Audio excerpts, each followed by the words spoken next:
அன்புள்ள ஜெம் தொலைக்காட்சி நேயர்களே வணக்கம். இன்று 19/6/2024 ஆனி மாதம் 5ஆம் தேதி புதன்கிழமை. துவாதசி திதி காலை 7:28 வரை, பின்பு வளர்பிறை திரியோதசி திதி விசாக நட்சத்திரம் மாலை 5:23 வரை, பின்பு அனுஷ நட்சத்திரம். நாள் முழுவதும் சித்த யோகம். பிரதோஷம், சிவ வழிபாடு மிக மிக நல்லது. ராகு காலம் மதியம் 12 மணி முதல் 1:30 வரை. யமகண்டம் காலை 7:30 முதல் 9 மணி வரை. சுப உரைகள் காலை 6 மணி முதல் 7 மணி வரை, காலை 9 மணி முதல் 10 மணி வரை, மதியம் 1:30 முதல் 2 மணி வரை, மாலை 4 மணி முதல் 5 மணி வரை, இரவு 7 மணி முதல் 9 மணி வரை, பின்பு இரவு 11 மணி முதல் 12 மணி வரை. இனி இன்றைய கிரக நிலை. மேஷராசியில் செவ்வாய், ரிஷபராசியில் குரு, மிதுன ராசியில் சூரியன், சுக்கிரன், புதன், கன்னி ராசியில் கேது, துலா ராசியில் சந்திரன் காலையில் பகல் 11:05 பின்பு விருச்சிக ராசியில் சந்திரன், கும்ப ராசியில் சனி, மீன ராசியில் ராகு. இனி இன்றைய ராசி பலன்.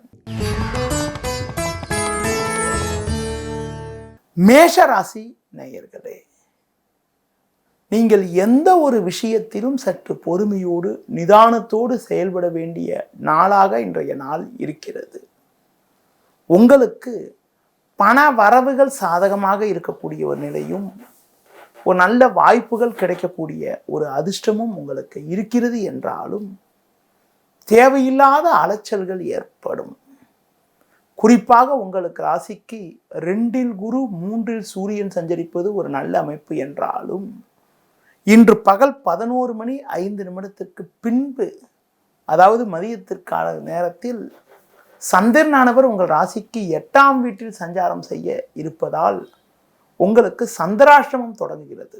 இதன் காரணமாக தேவையற்ற நெருக்கடிகள், தேவையற்ற அலைச்சல்கள் ஏற்படும். சுலபமாக முடிய வேண்டிய காரியங்கள் சற்று தாமதமாகும். தொழில் வியாபாரத்தில் தேவையில்லாத பிரச்சனைகள் மேலோங்கி மன அமைதி குறைவு ஏற்படக்கூடிய ஒரு நாளாக இன்றைய நாள் இருக்கிறது. ஒரு புதிய முயற்சிகளை இன்றைய நாளில் மேற்கொள்ளாமல் சற்று தள்ளி போடுவது மிக மிக நல்லது. உத்தியோகத்தில் இருப்பவர்கள் உங்களுக்கு ஒதுக்கப்பட்ட பணியில் மட்டும் நீங்கள் சற்று கவனத்தோடு இருந்தால் இருக்கக்கூடிய பிரச்சனைகளை சமாளிக்கக்கூடிய ஒரு வாய்ப்புகள் ஏற்படும். இன்றைய நாளில் ஒரு வளமான பலன்களை நீங்கள் பெறுவதற்கு பெருமாள் வழிபாடு மேற்கொள்வது மிக மிக நல்லது. ரிஷபராசி நேயர்களே, தனஸ்தானமான 2ஆம் வீட்டில் சுக்கிரன், புதன் சஞ்சரிப்பதும், 6, 7 ஆகிய ஸ்தானங்களில் சந்திரன் சஞ்சரிப்பதும் உன்னதமான அமைப்பாகும். இதன் காரணமாக உங்கள் செயல்களுக்கு நல்ல ஆதரவு கிடைக்கும். பண வரவுகள் திருப்திகரமாக இருக்கும். கொடுத்த வாக்குறுதிகளை எளிதில் நிறைவேற்றக்கூடிய ஒரு பலமும் வலிமையும் உண்டு. நண்பர்கள் மூலமாக ஒரு சில வளமான பலன்களை பெறுவீர்கள். பண வரவுகள் திருப்திகரமாக இருக்கும்.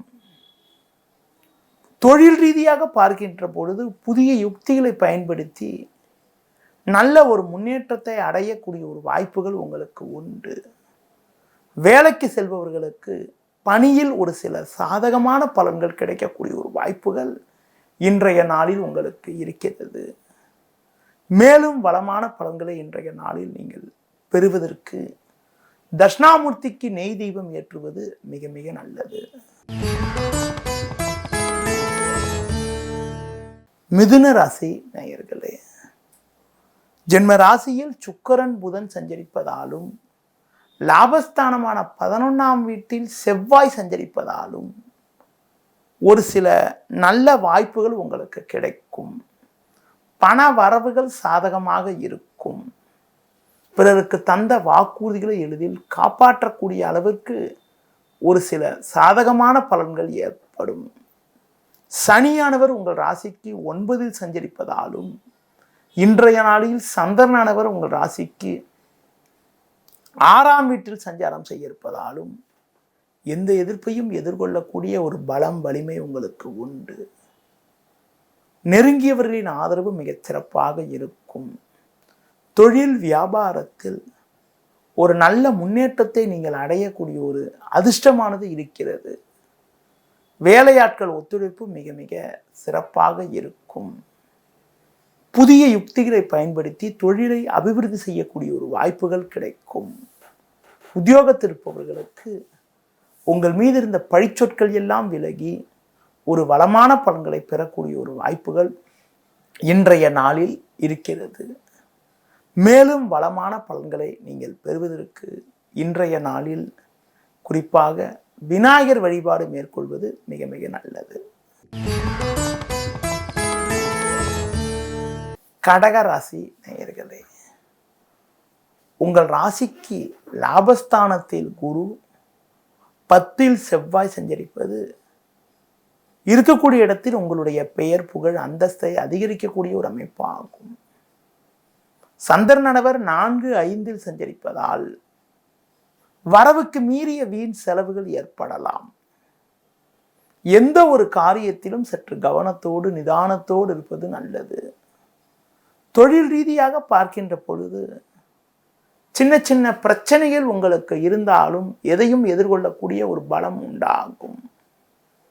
வேலைக்கு செல்பவர்களுக்கு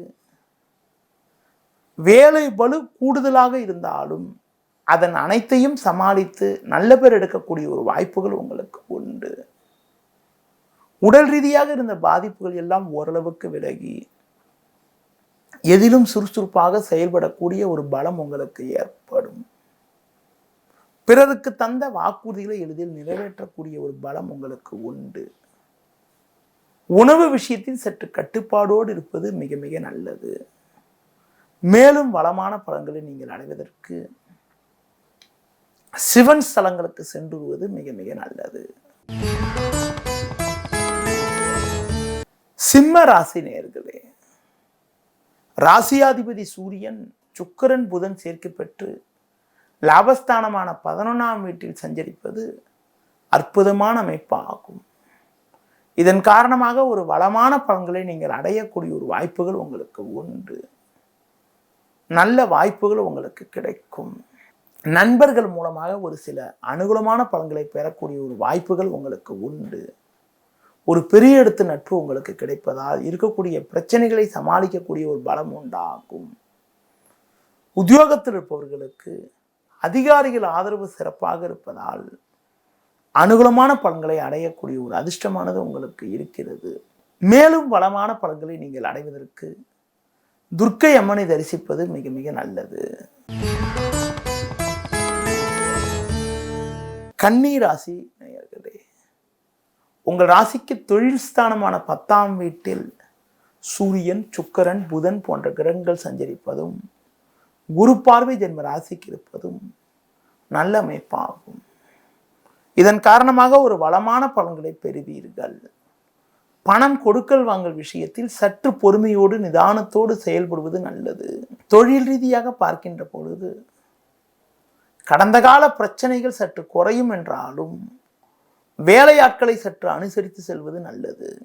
வேலைக்கு செல்பவர்கள் உங்களுடைய பணியில் மட்டும் நீங்கள் சற்று கவனத்தோடு செயல்பட்டால் ஒரு சில வளமான பலன்களை நீங்கள் அடையக்கூடிய ஒரு வாய்ப்புகள் உங்களுக்கு உண்டு. மேலும் வளமான பலன்களை நீங்கள் அடைவதற்கு முருக வழிபாடு மேற்கொள்வது நல்லது.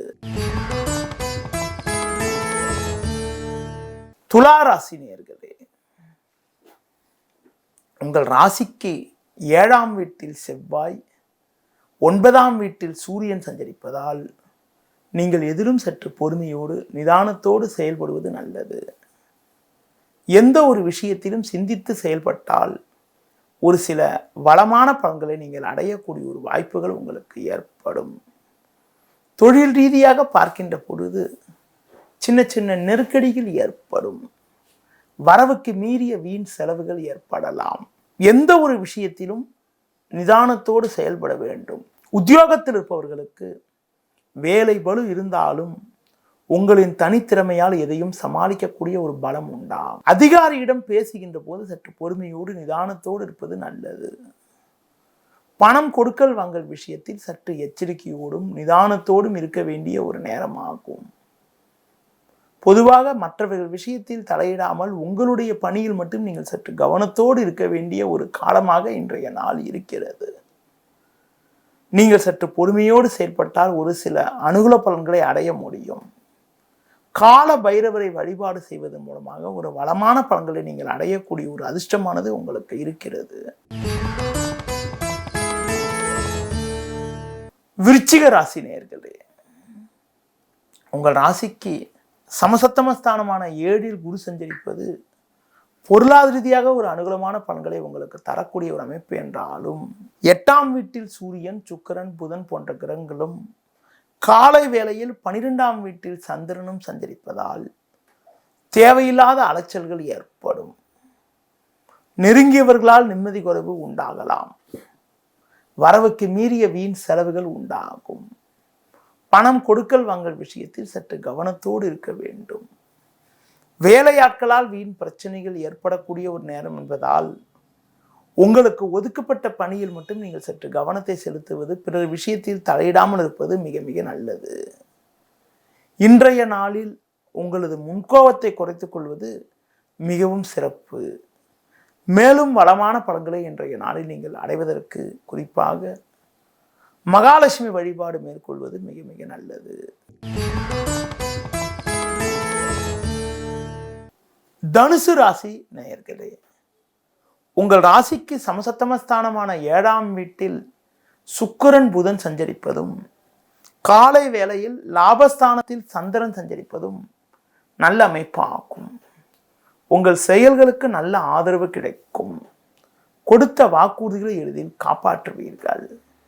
நண்பர்கள் மூலமாக ஒரு சில வளமான பலன்களை பெறுவீர்கள். பணம் கொடுக்கல் வாங்கல் விஷயத்தில் சற்று கவனத்தோடு இருப்பது நல்லது. வண்டி வாகனங்கள் மூலமாக வீண் செலவுகள் ஏற்படலாம்.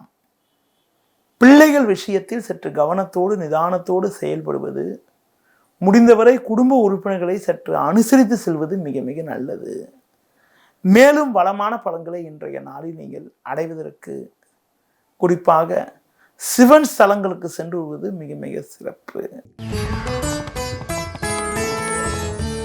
மகர ராசி நேயர்களே, உங்கள் ராசியை குரு பார்ப்பதாலும் உங்கள் ராசிக்கு 6ல் சூரியன், 10, 11ல் சந்திரன் சஞ்சரிப்பதாலும் பல்வேறு வளமான பலன்களை அடையக்கூடிய ஒரு வாய்ப்புகள் உங்களுக்கு உண்டு.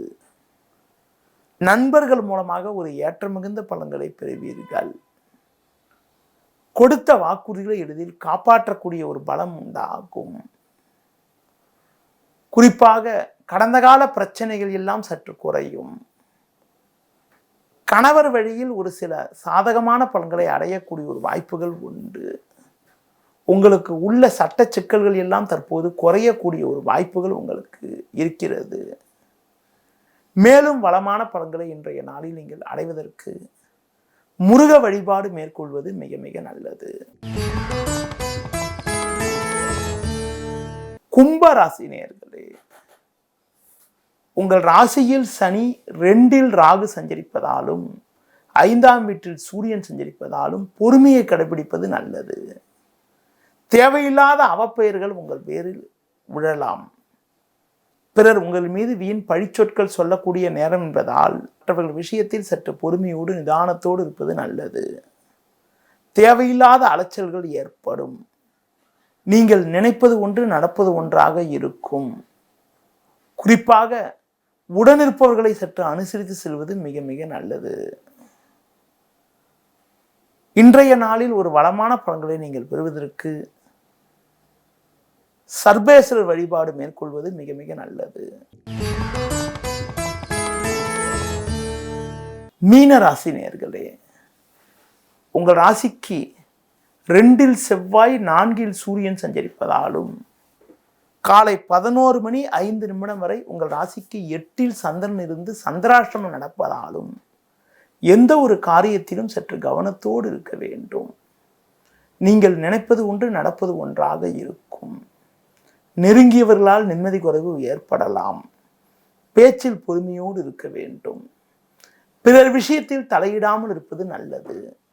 தொழில் வியாபாரத்தில் வேலையாட்கள் மூலம் வீண் பிரச்சனைகள் உண்டாகலாம். உத்தியோக ரீதியாக பார்க்கின்ற பொழுது உங்களுக்கு தேவையில்லாத பிரச்சனைகள் உண்டாகக்கூடிய ஒரு நேரம் ஆகும்.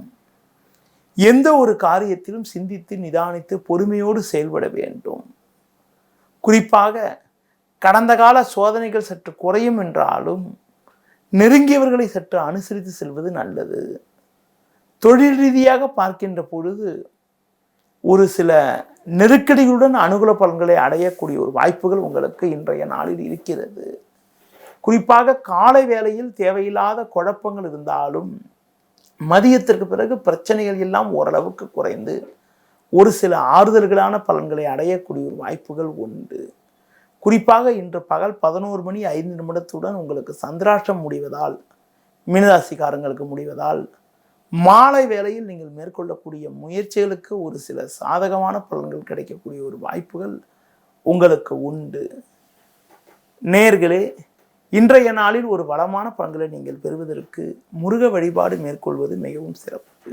நேயர்களே, இதுவரை இன்றைய ராசி பலனை கூறினேன். இனி ஜோதிட தகவல்.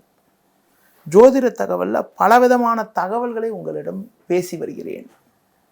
மருத்துவ ஜோதிடத்தை பற்றி உங்களிடம் விளக்கமாகவும் விரிவாகவும் பேசி வரக்கூடிய நான் தற்போது இன்றைய நாளில் உங்களுக்கு குறிப்பாக ஆரோக்கிய ரீதியாக கண் பார்வை யாருக்கு சிறப்பாக இருக்கும், யாருக்கு ஒரு சிறப்பான கண் பார்வை இருக்கும், எப்படிப்பட்ட கிரக அமைப்புகள் இருந்தால் நல்ல ஒரு கண் பார்வை நல்லா இருக்கக்கூடிய ஒரு வாய்ப்புகள்லாம் உண்டாகும் என்பதனை பற்றி ஒரு சில தகவல்கள் இன்று உங்களிடம் கூற உள்ளேன். கண் பார்வைக்குன்னு பார்க்கின்ற போதுங்க, லக்ன பாவத்திற்கு 2ஆம் வீட்டை வலது கண்ணுக்காகவும் 12ஆம் வீட்டை இடது கண்ணுக்காகவும் பிரித்துள்ளார்கள். 2ஆம் வீட்டு அதிபதி எப்படி இருக்காரு, 2 என்ன கிரகம் இருக்குது, 2ஆம் அதிபதி என்ன கிரக சேர்க்கப்படுது ஆகிய கிரக தொடர்போடு தான் உங்களுக்கு கண் பார்வையை பற்றி தெளிவாக பேச முடியும். பொதுவாக 2ஆம் வீட்டில் அமையக்கூடிய கிரகங்கள், பார்க்கக்கூடிய கிரகங்கள், 2ஆம் அதிபதி சேர்க்கப்பெற்ற கிரகங்கள் தான் மெயினாக நம்ம முக்கியத்துவம் கொடுத்து பார்ப்போம். அப்படி பார்க்கின்ற போது குறிப்பாக உங்களுக்கு பார்க்கின்ற பொழுது ஜாதக ரீதியாக, அதாவது ஒரு ஜாதகத்தில் கண் பார்வை சிறப்பாக இருக்கணும்னா 2ஆம் அதிபதி வலது கண்ணுக்கும் 12ஆம் இடம் இடது கண்ணுக்குன்னு சொன்ன 2ஆம் அதிபதியும் 12ஆம் அதிபதியும் ஒரு நல்ல ஸ்தானத்தில் இருந்தால் கண் பார்வை என்பது மிக மிக நன்றாக இருக்கும். அடுத்து நவகிரகங்கள்ல சூரியன், சந்திரன், சுக்கிரன் ஆகியவை கண் பார்வைக்கு மிக மிக ஒரு முக்கியமான கிரகமாகும். குறிப்பாக ஒரு ஜாதகத்தில் சூரியன், சந்திரன், சுக்கிரன் ஆகிய கிரகங்கள் கொஞ்சம் பலமா இருந்துட்டா கண் பார்வை நல்லா இருக்கக்கூடிய ஒரு வாய்ப்புகள் உங்களுக்கு உண்டு.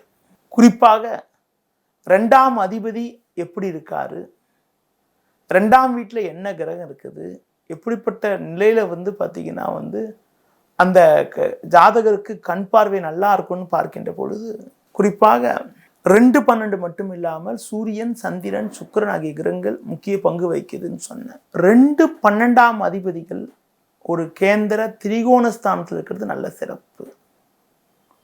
2-12 சுபகிரகங்கள் இருக்கிறது நல்ல சிறப்பு. குரு பார்வை 2ஆம் வீட்டுக்கு இருக்கிறது, குரு பார்வை 12ஆம் வீட்டுக்கு இருக்கிறது ஆகியவை ஒரு வளமான பலன்களை உங்களுக்கு தரும். அடுத்து குறிப்பாக உங்களுக்கு பார்க்கின்ற பொழுது உங்களுக்கு சூரியன் மிக மிக ஒரு முக்கிய கிரகம் ஆகும். ஒருத்தருடைய தனிப்பட்ட முறையில் அவங்களுடைய பொருளாதார நிலைக்கு 2ஆம் இடத்தை சொல்லுவோம். கண் பார்வைன்னு பார்க்கின்ற போது 2ஆம் வீட்டையும் சூரியனையும் பார்ப்போம். சூரியன் ஒரு ஜாதகத்தில் ஒரு நல்ல கிரக சேர்க்கையோடு இருந்துட்டா கண் பார்வை என்பது மிக மிக நன்றாக இருக்கும். சூரியன் குரு சேர்க்கை, புதன் சேர்க்கை, சுக்கிரன் சேர்க்கை, குரு தொடர்பு, குரு பார்வை, சுக்கிரன் புதன் போன்ற கிரக தொடர்போடு இருக்கின்ற பொழுது கண் பார்வை என்பது மிக மிக நல்லாக இருக்கும். அடுத்து குறிப்பாக 2ஆம் அதிபதியும் சூரியனும் கெட்டால், சூரியன் நீச்சம் பெற்றாலோ, சூரியன் ராகுசாரம் பெற்றாலோ அவங்களுக்கு கண் பார்வை பாதிக்கும். அதுபோல சூரியன் சனி சேர்க்கை பெறுவது, சூரியன் ராகு அல்லது சேர்க்கையுடன் இருந்து ராகு திசையோ கேது திசையோ நடக்கிறது.